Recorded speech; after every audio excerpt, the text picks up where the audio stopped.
Se você está se preparando para alguma prova que cobra o assunto de direito administrativo, você pode tratar de decorar todo o conteúdo do vídeo de hoje, porque com certeza absoluta vai cair pelo menos uma questão do resumo que eu vou trazer hoje.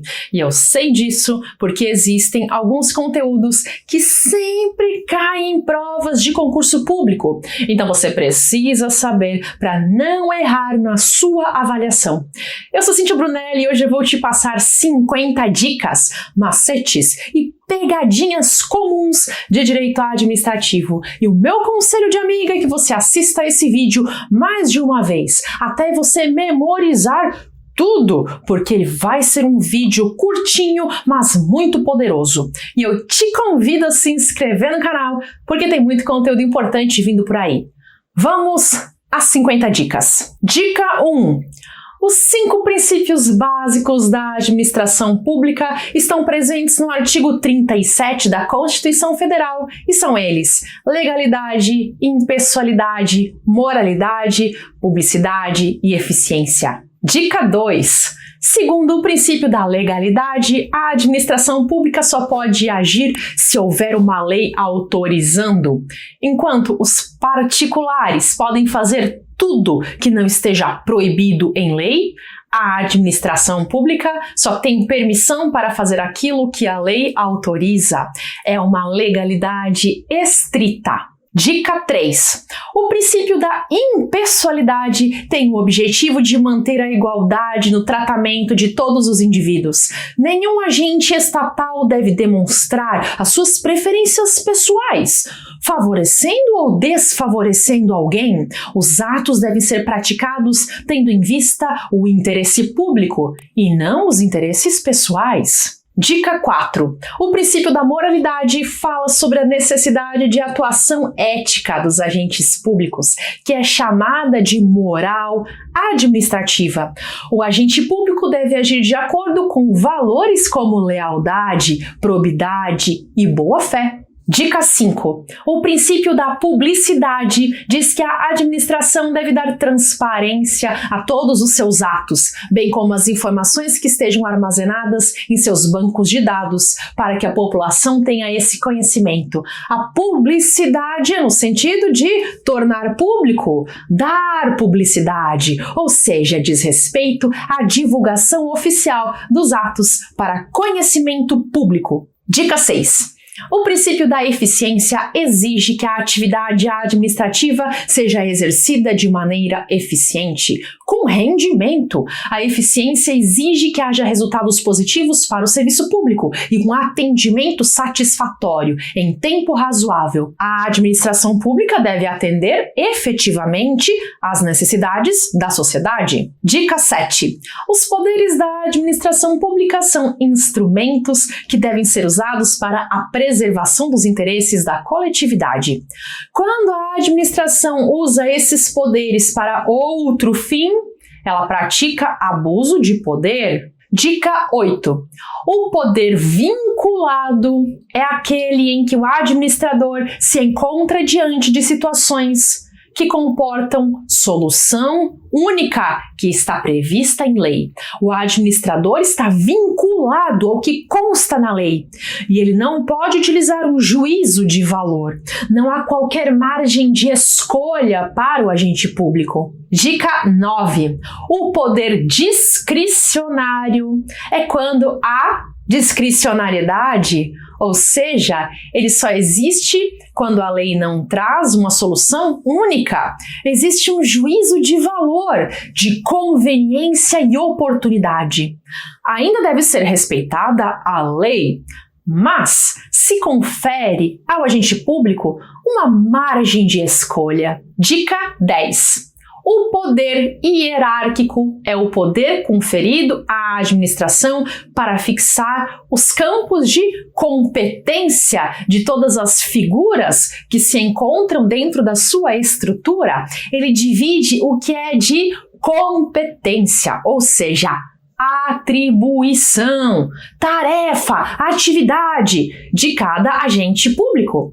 O ato de uma autoridade incompetente é considerado inválido e pode ser anulado pelo Poder Judiciário. Dica 11. O poder disciplinar é o poder conferido à administração para a aplicação de sanções, punições aos servidores públicos pela prática de irregularidades. Como exemplos de sanções, podemos pensar em advertências, suspensões e até mesmo demissões, nos casos mais graves. O requisito para a aplicação das sanções é a abertura de processo administrativo disciplinar, PAD, em que seja assegurada a ampla defesa. Dica 12. O poder normativo ou regulamentar é o poder que confere à administração pública a capacidade de elaborar normas para regulamentar a aplicação das leis. Aqui destacam-se os decretos, que devem dar fiel execução à lei. Para que haja um decreto, deve existir alguma lei anterior disciplinando essa matéria, e aí esse decreto vai servir para dar fiel execução a essa lei. Dica 13. O poder de polícia é o poder de limitar o exercício dos direitos individuais em nome do interesse público. Esse poder é exercido para assegurar a ordem pública, a segurança, a saúde e o bem-estar geral. Como exemplo prático do poder de polícia, podemos pensar na fiscalização de normas sanitárias em bares e restaurantes. Dica 14. Os atributos do ato administrativo se chamam presunção de legitimidade, imperatividade, autoexecutoriedade e tipicidade. Dica 15. Segundo a presunção de legitimidade, até prova em contrário, os atos administrativos são legítimos. Presume-se que eles possuem essa legitimidade. É também uma presunção de veracidade. O ato administrativo é presumivelmente verdadeiro, ao menos até prova em contrário. Dica 16. A imperatividade ou coercibilidade quer dizer que os atos administrativos são de cumprimento obrigatório, sob pena de sanção, ou seja, pode haver uma punição caso a ordem não seja cumprida. O ato administrativo pode ser imposto aos particulares, independentemente da sua concordância, submetendo a vontade do particular à vontade do Estado, no chamado poder de império. Dica 17. A autoexecutoriedade significa que a administração executa sozinha seus próprios atos. Ela não depende da concordância de ninguém. Não é preciso solicitar ao Poder Judiciário. A autoexecutoriedade significa que o ato pode ser executado independentemente de ordem judicial, desde, é claro, que a lei autorize esse tipo de atitude por parte do agente público. Dica 18. A tipicidade quer dizer que para cada situação concreta enfrentada pelo agente público e transformada em ato administrativo, deve corresponder um dos tipos previstos em lei. A tipicidade prevê que o ato administrativo deve estar definido em lei. O agente público não pode sair inventando novos atos administrativos e tirando coisas da sua cabeça. Não, o ato administrativo, para ser realizado, deve estar previsto em um tipo legal. Dica 19. Para ser válido, o ato deve preencher alguns requisitos de validade. E se não preencher, ele será inválido. Os requisitos de validade do ato administrativo se chamam competência, finalidade, forma, motivo e objeto. Dica 20.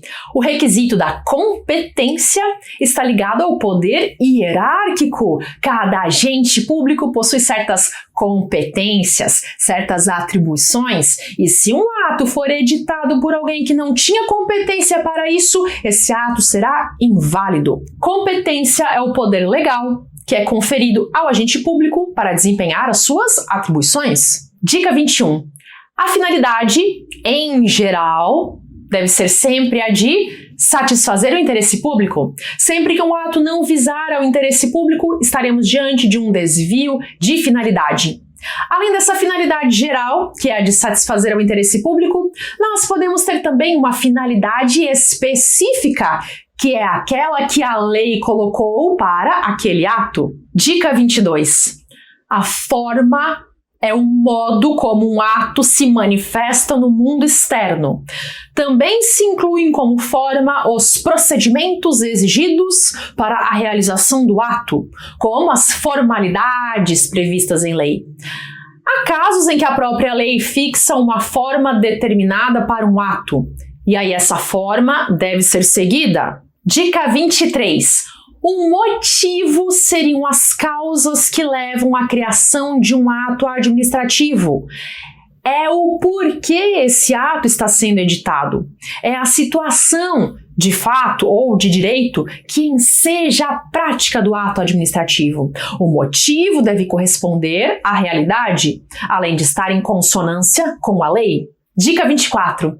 O objeto tem o sentido de conteúdo, é o resultado prático que o ato produz. O objeto deve ser lícito, possível, determinado ou determinável, além de estar em conformidade com a finalidade daquele ato. Dica 25. A administração pública é formada pela administração direta e indireta.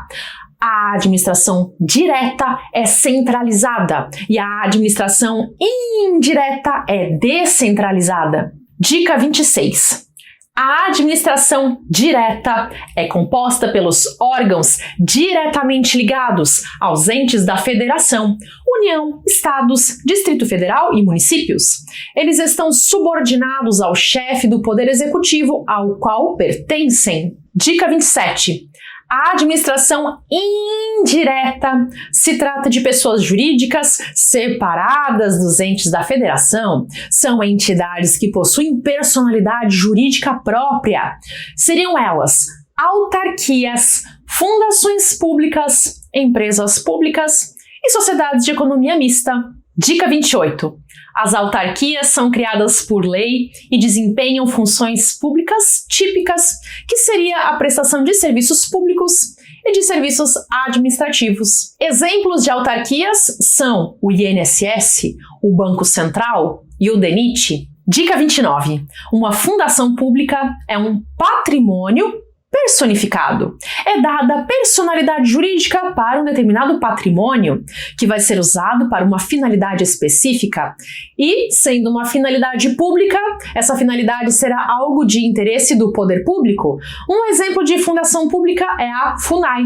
Dica 30. Tanto as autarquias quanto as fundações públicas são pessoas jurídicas de direito público. Elas fazem parte daquilo que chamamos de fazenda pública.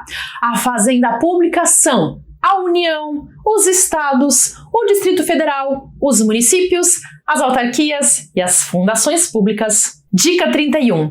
Os entes da fazenda pública possuem vários privilégios. Os seus bens são impenhoráveis, não podem ser penhorados. Quando estes entes estão em juízo, ou seja, quando são parte em um processo na justiça, eles têm prazo em dobro. E ao pagar suas dívidas de processos da justiça, esse pagamento é feito por meio de precatórios ou requisições de pequeno valor. Dica 32. Na administração pública também existem pessoas jurídicas de direito privado. São elas as empresas públicas e as sociedades de economia mista, que são pessoas que podem exercer atividades econômicas. Dica 33. Nas empresas públicas, o capital social pertence totalmente ao poder público. Exemplos de empresas públicas são os Correios e a Caixa Econômica. Dica 34. As sociedades de economia mista possuem capital misto, como o próprio nome diz. Contudo, a maior parte do capital com direito a voto deve pertencer ao poder público. Exemplos de sociedades de economia mista são o Banco do Brasil e a Petrobras. Dica 35. As empresas públicas e as sociedades de economia mista podem atuar na exploração de atividade econômica, mas, quando fizerem isso, elas se sujeitam ao regime jurídico próprio das empresas privadas, inclusive quanto aos direitos e obrigações obrigações civis, comerciais, trabalhistas e tributárias. Dica 36. Nas autarquias e nas fundações públicas, os funcionários são servidores públicos estatutários. Eles passam em concurso público e adquirem estabilidade 3 anos após a posse. Dica 37. Nas empresas públicas e nas sociedades de economia mista, os funcionários são empregados públicos. Na prática, isso significa que eles são seletistas, são regidos pela CLT, Consolidação das Leis do Trabalho, que é a mesma lei aplicada aos empregados da iniciativa privada, e eles não possuem estabilidade. Dica 38. O conceito de administração pública não abrange as empresas privadas que prestam serviços públicos por delegação, como concessionárias, permissionárias e autorizatárias. Dica 39. Os bens públicos são aqueles que integram o patrimônio das pessoas jurídicas de direito público. A classificação dos bens leva em conta a sua destinação ou afetação. Afetar um bem é atribuir a ele uma destinação, e desafetar é retirar a destinação que ele possuía. Dica 40. Quanto à classificação dos bens públicos, temos bens de uso comum do povo, bens de uso especial e bens dominicais. Dica 41.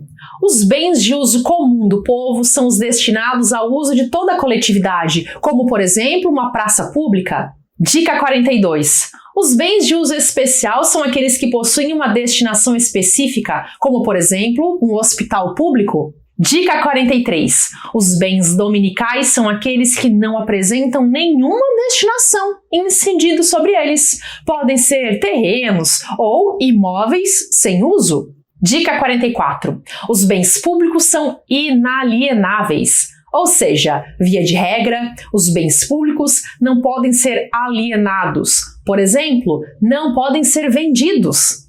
A exceção são os bens dominicais, que, por não estarem afetados, são alienáveis. Para que um bem possa ser alienado, ele deve estar desafetado. Dica 45. Bens públicos são imprescritíveis, o que na prática significa dizer que eles não podem ser adquiridos por uso capião. Não existe uso capião de bens públicos. Dica 46. Bens públicos são impenhoráveis. A impenhorabilidade quer dizer que os bens públicos não podem ser penhorados como garantia para o cumprimento de obrigações. Dica 47. Como formas de transferência do uso de bens públicos para particulares, temos a autorização, a concessão e a permissão. Não se trata de transferência de propriedade, e sim apenas transferência de uso. Dica 48. A autorização é um ato administrativo unilateral, discricionário e precário, através do qual se transfere o uso de bens públicos para particulares, no interesse predominante destes. É um uso precário, ou seja, ele pode ser desfeito a qualquer momento, sem pagamento de indenização. Dica 49. A permissão é um ato administrativo que também é unilateral, discricionário e precário, através do qual se transfere o uso de bens públicos a particulares, mas no interesse predominante da coletividade. Dica 50. Uma concessão é um contrato administrativo. Perceba que não é um ato, e sim um contrato. A concessão de uso de bem público é formalizada por meio de contrato administrativo. E antes precisa haver licitação. Dica de amiga: assista esse vídeo várias vezes até você decorar, porque com certeza absoluta, 100% de certeza, alguma questão da sua prova vai ser tirada desse vídeo aqui. Esse vídeo aqui é curtinho, mas é muito poderoso. Você precisa saber de cor e salteado tudo que está aqui. O direito administrativo é um dos principais ramos do direito. E se você por acaso é estudante de direito, ou se você está se preparando para concurso público ou para o exame da OAB, você você precisa ter conhecimento dos aspectos principais desse ramo. E foi justamente pensando nisso que eu decidi acrescentar um módulo ao curso Primeiros Passos no Direito, sobre direito administrativo. Eu percebi que esse módulo não poderia continuar faltando no curso, porque ele é fundamental. E ele está sendo incluído na plataforma de aulas. Aqueles que já são alunos podem ficar tranquilos, porque vocês também vão receber a atualização. Agora, pelos próximos dias, vocês vão ver que vai surgir um módulo novo de noções de direito administrativo. Eu não sei exatamente quando este vídeo aqui vai ao ar, então talvez o módulo até já tenha subido quando você estiver assistindo a esse vídeo aqui. E eu tenho um recado importante. Depois que o módulo for ao ar, o valor do curso vai subir. Eu estou avisando, quem avisa, a amiga é. Se você ainda não é aluno, aproveite e corra. Aproveite o valor, porque em breve vai subir. E quem já é aluno pode ficar tranquilinho, porque você vai aproveitar esse módulo novo, assim como as outras novidades que vão surgir ao longo desse ano. Se você ainda não é aluno, corre e aproveita. Vou deixar o link na descrição do vídeo e você pode clicar e virar meu aluno ainda hoje. Depois não esqueça de deixar um comentário em algum vídeo dando seu feedback sobre o curso. Fale sobre como estão sendo as aulas e como está sendo o seu aprendizado. E como eu sempre digo, não se esquece também de aproveitar todo o conteúdo gratuito aqui do canal. Já são mais de 500 vídeos para te ajudar. Eu quero te ajudar, mas eu não tenho como fazer o conteúdo entrar automaticamente na sua cabeça. Então faça a sua parte, que é assistir aos vídeos. De pouquinho em pouquinho você vai muito longe. Aqui no canal eu tenho uma playlist, uma lista gratuita maravilhosa de vídeos de direito constitucional e administrativo para te ajudar nos seus estudos. Assista! Vou deixar aqui a indicação da playlist para você maratonar. Até!